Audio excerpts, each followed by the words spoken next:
Hey, what is up guys? I am Ascari Husky here today, and today we have another Fursuit interview. So, how do the Fursuit interviews work? Fursuit interviews work, I go to social media, Instagram and Twitter, and ask you guys to ask a Fursuiter a question. First things off guys, I want to say really quick, Anthrocon this year, we have 8 interviews lined up. So go check those out on my Instagram to ask them questions now, and watch out for the post the day before the interview on Twitter. So that being said, Cornel, how are you? You know, Ascari, I am just fine. How are you doing today? I would say I'm pretty good. I'm pretty good. We drove an hour to do this interview, so... That is right. I didn't. Well, yeah, you didn't, I did. So, first things first, I was told that you made your own suit. You were told correctly. This is an original production of my own. It is actually just about a year old now. I finished it last April, so yeah. And I know we're going to be answering some questions regarding that later on, so we'll get to that. Alright, sounds good, so let's jump into it. Alright, let's do it. Alright, so the first one is by Whisper Dream Punk, and as usual guys, if I butcher your name, I'm not sorry. What's the hardest thing about being a fursuiter? Well, there's two things. There's the physical aspect, of course, that just being in suit is so physically taxing, more than you would possibly imagine if you've never really done it before, especially being outside, good God. I thought being outside in the middle of summer with the hat on was bad. Yeah, just take the hat and just cover it over your entire face, and also wear 6 more hats on top of it. That's about the same thing. And then also there's just the aspect of no matter what you're doing, you're performing. If you're out in a public space, people are going to see you, they're going to come up to you, even if you're at a con. I just know the last romp around we went to, I was outside, we were dying, we were ready to wrap it up, but we had to make it back to our parking garage, and that entire walk, you can't just brush people off, you know, they're gonna come up to you and you're gonna, so that's another very hard thing, is that no matter what, you're putting on a show. So basically like, public convention meets, you just gotta entertain. You gotta be there, you gotta be in it. So the next one is Gamma from 2077, he used to be Gamma YT, he changed his name. Wow. What's your favorite part of being a furry? Well, me personally, I say the art, but since you have a suit, that might be different. Oh, I mean, the art is what gets you into the fandom to begin with, for a lot of people, but I think we are also getting into that one as well. Yeah.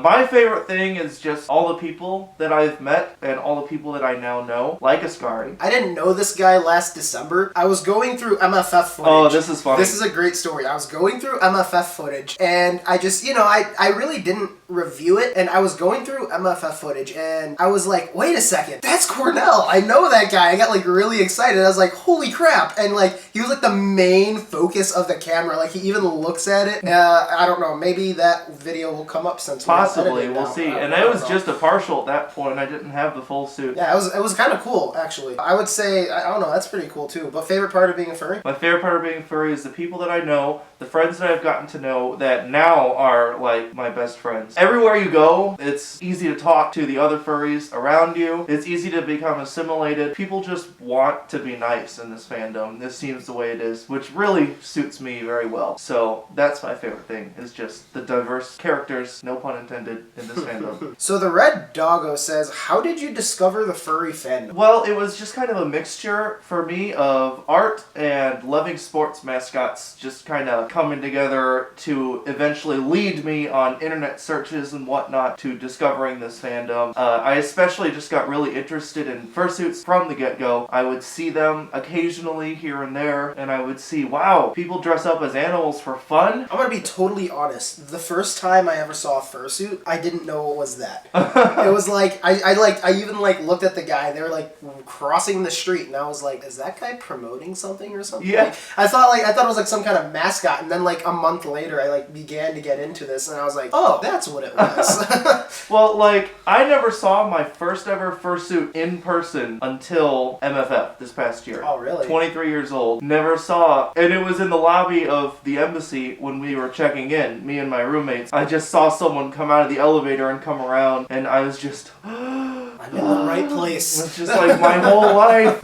I am now in the right place. Zaka Coyote Deer. That's an interesting name. How did you decide on your character and where did his name come from? Well, of course, two parts. How did I decide on the character? The species was just kind of, it locked into place at one point, and I'll try to summarize the story as quickly as possible. When I was a section leader for my college marching band, we had to take this personality test that puts you into one of 4 animal categories, and I scored through the roof as an otter. And then I was reading through what otter personality traits are, and I was like, this is just me in every level. So, otter. And the name, I was in a fraternity called Phi Mu Alpha Symphonia. It's the men's music fraternity, and my fraternity brothers all called me Cornelius, so I thought Cornelius was a little bit too regal for a silly purple otter, so I just chopped it off, Cornell. So, Oxide Fox, one of our good friends, Oxide, asked, who's your favorite fox named Oxide? Also, tell us about your suit. I heard you made it yourself. I mean, I could say he's my favorite because he was my first interview. I think my favorite fox named Oxide is Myron. Myron the Red Samanda. Some kind of pan dog thing, yeah, right? I think that's probably it. I love you, Oxide. Anyway, yes, this is my creation. I was actually getting discouraged thinking about, oh my god, commissions are so pricey. They take a while too. They also take a long time. Especially One for All. Ooh, 2 years. Oh my gosh. 2 years. And I knew that in the back of my mind that someday I wanted to try to be a fursuit maker. So I kind of just let those two headspaces collide, and I was like, might as well skip a lot of the money that goes into a commission and just try to become a fursuit maker now. And that was... It looks like it worked pretty well. Yeah, I think it worked out pretty well. So this was my first attempt. I had an apartment to myself for a couple months, so I converted our living room into a fursuit making studio and just went for it. You know, I bought whatever I needed. I spent the money on the fur and all that stuff and just... So Derpy K9 says, who's your favorite fursuiter? Me, personally, that's Fox from Like a Fox production, or like, I don't know, I have a few favorites. I guess when I think of favorite fursuiters, it's usually the performer and the performance. And I guess performance is kind of a light way of just saying someone who's very lively in their suit. You know who's a suitor is really good at that, right? Who's that? Freaking Koshiro. Oh my god, actually it's who I was going to say. Oh, is it really? Koshiro Shepsky. He's such a good friend of mine, pretty local to me too, and I just, every time I watch him, like, he puts on the suit, as soon as the head hits, he's just 1,000 miles an hour at all times. It's impossible to keep up with him. Oh, good lord. He just, all over the place, he is messing with people, he's going up to people and stuff. That's kind of inspiring to me, to watch him and try to emulate that. But of course, like, the fursuiter that really, first, I was just like, oh my gosh, this person is a character, was, of course, Telephone. You know, that is, I mean, it's cliche, but Telephone really is just that paradigm of, or paragon of fursuit performance. I feel like really, really popular Dutchies, you know, especially like Do. Holy crap, they put on a great performance. Yeah, no, it's very cool to watch. It's very cool to try to emulate. So the next one is by our good friend Slade, the Aqua Dragon. Oh boy! Actually interviewed them not too long ago. And that is Swiggity Swooty, what about that booty? Swiggity Swede, you're the only booty I need. So the next question is by Nia the Hyena, or Nia Hyena. Hi, Nia. And that is, what do you think would be the hardest thing to give up in your life? Why would it be hard to lose? Jesus Christ, Nia. Oh my god! Oh my god. Oh god. Yeah, that's a good question. That's a deep question. That's a deep question. Oh my god. Because I'm a musician by trade, and that's kind of my entire life is music. The hardest thing to give up would be that, because, I mean, it's what I spend most of my time doing, practicing the trombone, or arranging music, or, you know, writing music occasionally. So if I had to give that up for whatever reason, that would be really bad. I would not like that at all. I would probably get very lost. It's like just a massive part of you. Yeah, it's music, like music everything. to you is like Cars to me. Oh my gosh, yes. Oh my god. In every way. It's like I'm like halfway a music person and like 48% a fluffy animal. So yeah, that's like my life. So the next one is by Switch Husky, and that is, do you like memes?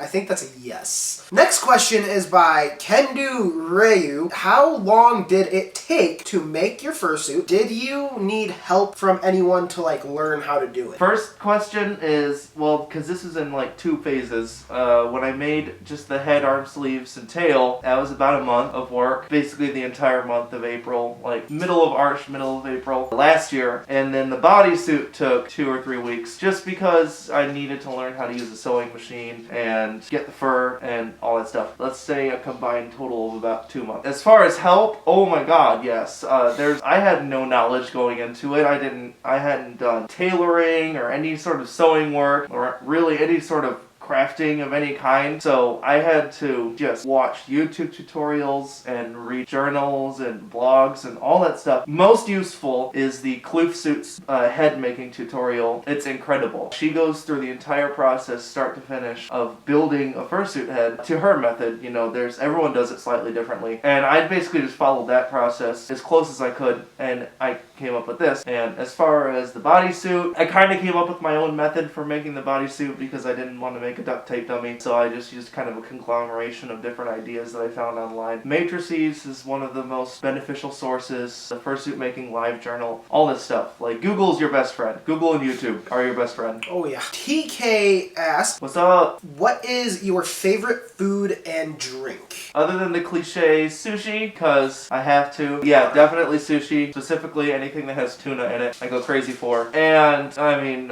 pizza, love pizza so much. Drink, I mean, I drink beer and wine a lot. As far as non-alcoholic, Squirt, the grapefruit soda is my favorite soda. And, I mean, if we're going to go into beer and wine, that's a whole other question, I bet. Next one is by Tail, and that is favorite things about fursuiting, least favorite things about fursuiting. Well, like you said earlier, it's hot in there. It's hot. So yeah, if we're going least favorite things, it is hot in these fursuits, and it wears on you, and you just want to be so energetic and fun, but it takes a lot out of you. Oh yeah. I have no idea how Korshiro does it, dude. I don't either. Oh he goes forever. And then Myron, our good friend Myron, is what is a self-defined endurance suiter. Yeah, right? Yeah, he'll go. First squared all day he was suiting, like each day. Lord. Oh my gosh. Yeah. That's definitely the hardest part and the least favorite part. And also the cleaning of these and the maintenance. I swear to God, before everything that I do, there's a popped seam or something that looks just undesirable that I have to fix. So cleaning and maintenance, that sucks. But my favorite thing is that when you are wearing this, you are getting the attention. You are the person that people are coming up to. You are getting pictures, you're giving hugs, you're messing with people. Especially if you're in public, like my favorite thing to do is to run up to businesses and like go right up to the window and like see if I can startle the person on the other side. Honestly, if someone did that at my work, I'd be kind of like, hey boss, I gotta go for a minute. I need to go take a picture. And they often do. They'll get up and they'll come around and take a picture and stuff. So yes, my favorite part is just all the attention that wearing this giant animal costume gives you. So the next one is by Blonde Boat, and that is, who is your favorite classical composer, if you have one, and why? You just asked this guy like the hardest question on earth.